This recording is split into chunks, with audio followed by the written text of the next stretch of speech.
Hey music lovers, I'm your joyful host Matt, and welcome to another episode of Flow Into Your Mind.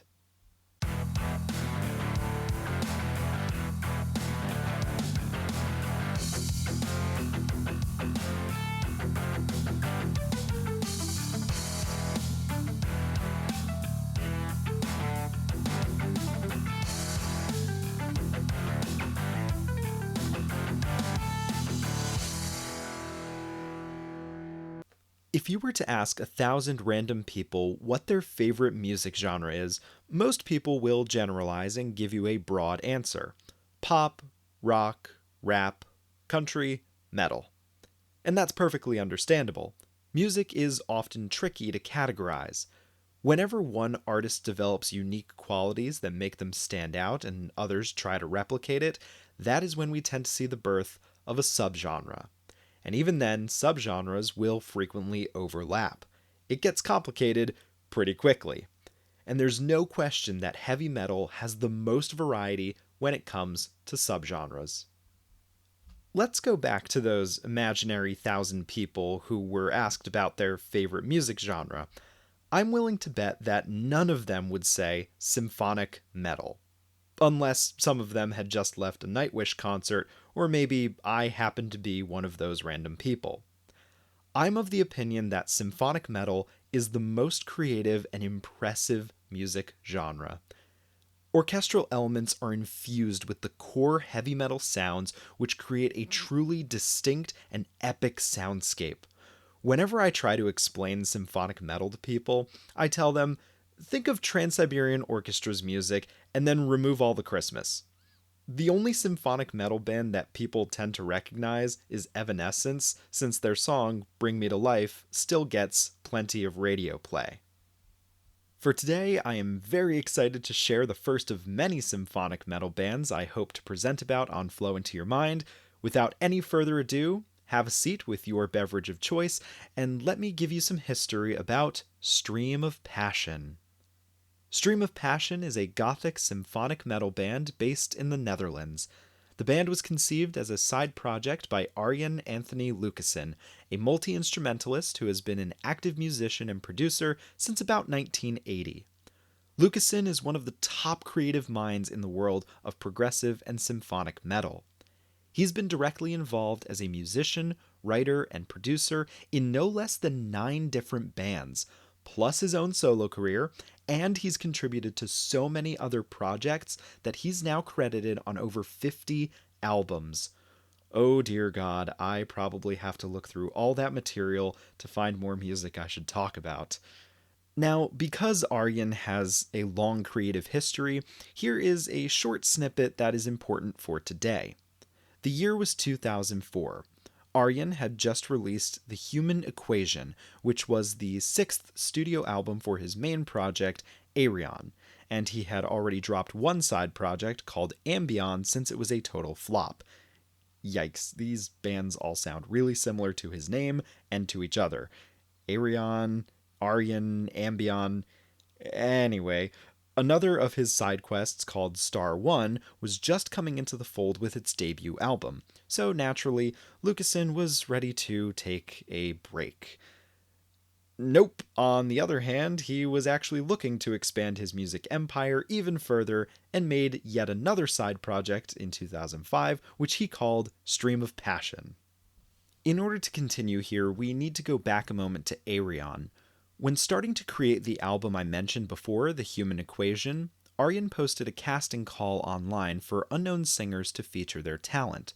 Marcela Bovio, a classically trained singer from Mexico, responded and was selected to play one of the characters on the album. Arjen enjoyed her vocal style so much during recording that he wanted to work with Marcela again, and brought her on to be the lead vocalist of Stream of Passion. He also wanted to hire other relatively unknown musicians to complete the lineup for the band. Feels similar to how George Lucas chose the cast of the original Star Wars. Stream of Passion might be based in the Netherlands, but their lineup was international. Bovio, like I said, was from Mexico. Her boyfriend at the time, Alejandro Milan, became the keyboard player. Arjen also recruited Laurie Lindstruth, an American guitarist who was living in Sweden at the time. Johan van Stratum played the bass, and Davy Mikkers on the drums. Lucassen, van Stratum, and Mikkers, of course, are all Dutch. Because everyone lived thousands of miles apart, the 2005 debut album, Embrace the Storm, was composed entirely over the internet. Arjen wrote and produced the music, and Bovio wrote all the lyrics. Embrace the Storm was very well received, and the band put out a live album titled Live in the Real World the following year. Now, here's where things get interesting. So, allow me to spill the tea. In 2007, half of Stream of Passion's lineup decided to leave the band. Arjen always intended to let the band continue without him, so his departure was actually planned. The other guitarist, Laurie, started dating Arjen and decided to quit the band shortly after he left. Laurie and Arjen are still together and frequently collaborate for his various projects, although she no longer plays guitar. Alejandro broke off his relationship with Marcela and also quit the band. Okay, I just want to finish up this little segment about their personal lives before I get back to business. Marcela Bovio and her bandmate Johan van Stratum did get married in 2011. They later separated amicably, and now both of them help run the Metal Factory, the world's only accredited educational facility with a specialty for heavy metal. So that's that on that. All right. Back to the history of Stream of Passion. Marcela was left as the de facto leader, so songwriting duties were shared with the bassist and her future husband, Johan van Stratum, and producer Joost van den Broek. To fill the open positions, they brought on Eric Haesbroek and Steven Schultz to play guitars, and Jeffrey Revitt for keys. Stream of Passion's second album, The Flame Within, was released in 2009. Not long after its release, Davy Mikkers quit, so Bovio and van Stratum were the only original members. A new drummer, Martin Peters, was hired to fill in and would ultimately continue with the band. They released their third album, titled Darker Days, in 2011. Then, in 2012, the band split off from their record label, Napalm Records, to become an independent artist. They launched a crowdfunding campaign on the website Indiegogo, which financed their fourth studio album, A War of Our Own, which released in 2014. In the spring of 2016, Stream of Passion posted an announcement on social media. Quote, "Over the past 11 years, we have had the time of our lives playing stages all over the world, sharing moments of joy on stage. But all good things come to an end, and we feel it's time to move on and search for new musical challenges. We're proud of everything we've achieved with your help, and we want to end the band history on a high note instead of losing focus, interest, and drive. Before parting ways as a band, we will perform a few goodbye shows. We also want to record a DVD to serve as a memento of the good times we've had. Once again, we'd like to express our eternal gratitude for the support you've given us over all these years.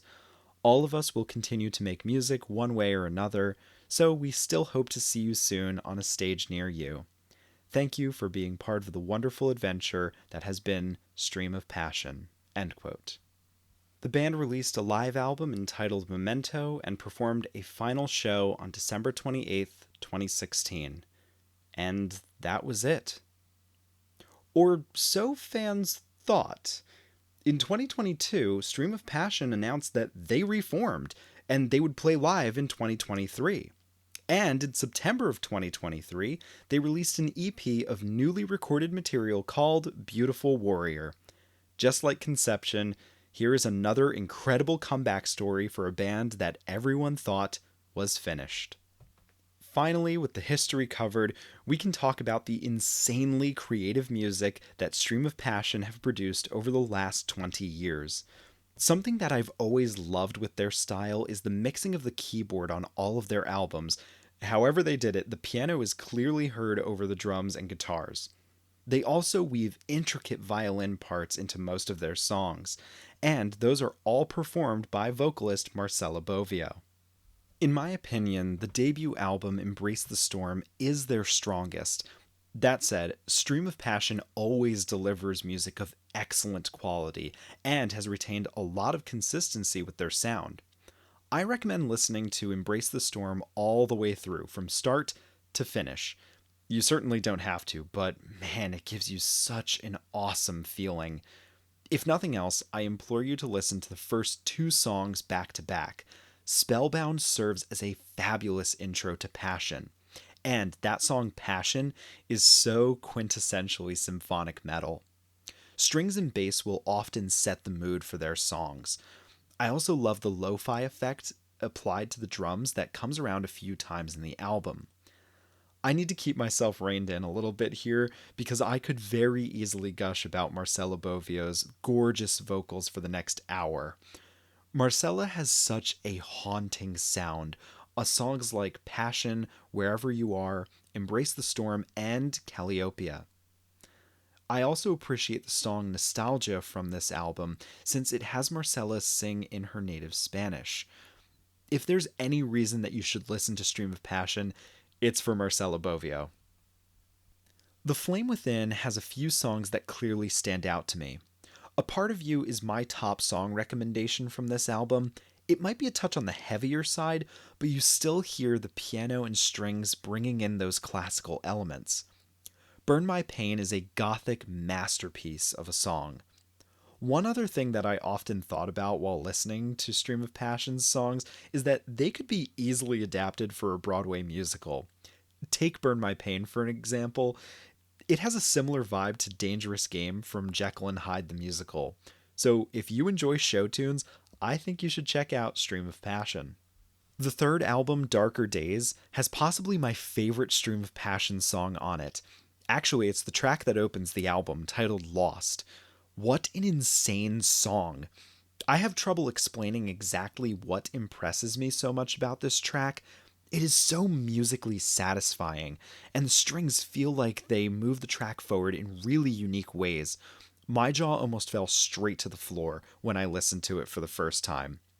This album also has Spark on it, which, just like I was saying before, it makes me think of Disney or Broadway. Actually, you know what? It's giving Once Upon December from Anastasia. Marcella's native language is also featured again later in the album. The song Our Cause is mostly in Spanish, and a ballad, Nadie Lo Ve, is completely in Spanish. Moving on to A War of Our Own.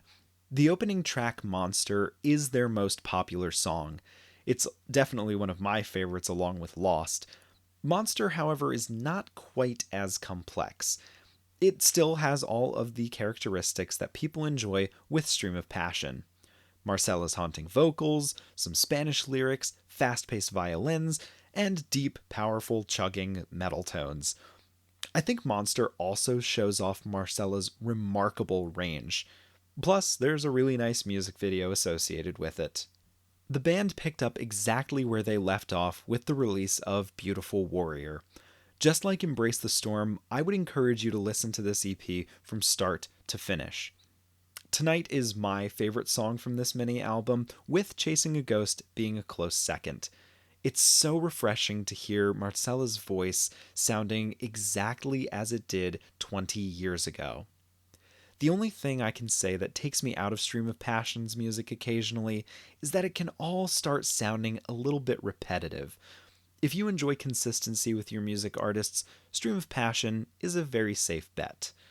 At the time of this recording, Stream of Passion has 17,500 monthly listeners on Spotify. I will now be including any relevant links to accounts that are associated with the bands that I discuss, so you can find those embedded in the descriptions or the show notes. Now you can quickly check out Stream of Passion and all bands going forward. When you listen to Stream of Passion, please let me know. I'd like to hear from you. Make sure you follow the podcast for more hidden gems of the music world, and until next time, let that good music flow into your mind.